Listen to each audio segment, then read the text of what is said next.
Even with the election over, Democrats still not signaling a plan to end the government shutdown as stark divisions within the party itself are becoming more clear.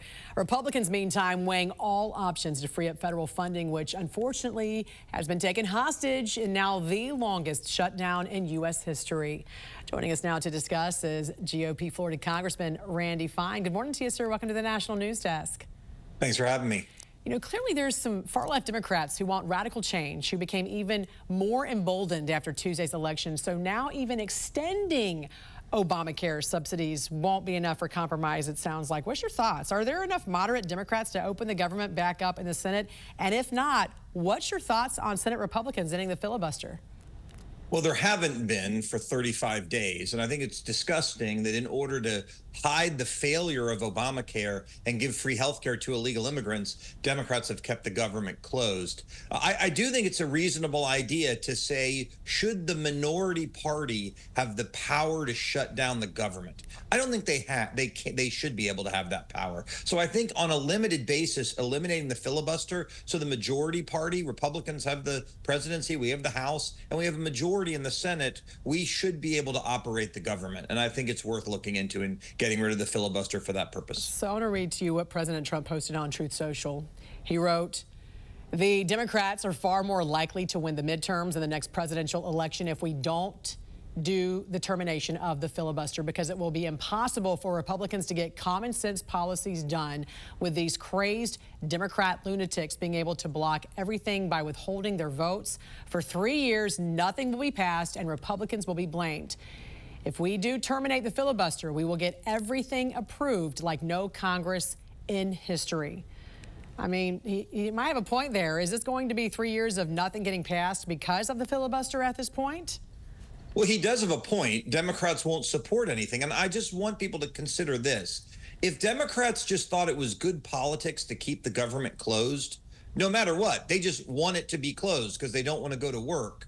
They have the power to do that right now. Even though they have less than a majority, even though they're the minority party, they can keep the government closed for any reason. And is that the way our democracy should work? Republicans want a majority in the House, or a majority in the Senate and the presidency. But a minority party in one chamber can literally keep the government closed forever if that's what they want. President Trump is right. We do need to change the filibuster so we can get the government back to work. After the elections, you wrote this: "Legal immigrants who hate America elected a communist Muslim jihadist. New York City has fallen. America is next if we don't stop it." A mass exodus, Congressman, is expected from New York City. And as you know, in your state, this is where a lot of those residents end up. How do you feel about that? Are you concerned they're going to also bring their politics if they come on down to Florida?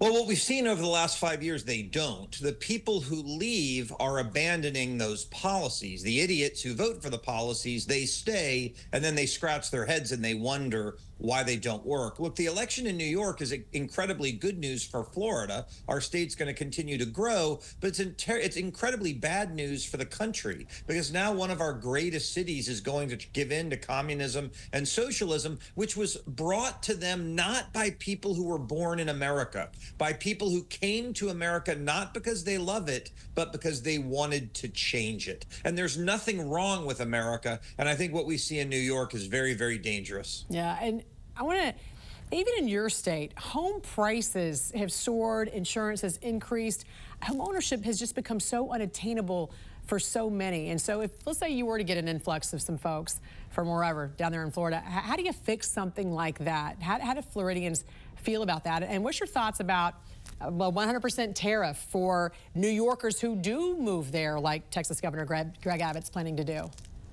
Well, I think what we need to do in Florida, housing is a supply and demand issue. And so we need to be building more houses because people are going to be coming. But the other thing we can do to free up supply is we can keep deporting illegal immigrants. They're taking up hundreds of thousands of housing units in our state, and we need them to leave so that we can make room for actual Americans. I think those things will help. As it relates to tariffs, I think it's a cute idea to talk about, but frankly, it's unconstitutional to say to Americans they can't move into your state. So I understand the sentiment Amendment. I often joke that we should build a wall in between Florida and Georgia. We are a peninsula, so we could just block the North. But I think the Constitution would not let us do that as much as we might like to. All right, Congressman Randy Fine from the great state of Florida. We appreciate you joining us this morning. Hope you have a great weekend. Thanks. Thank you. My home state.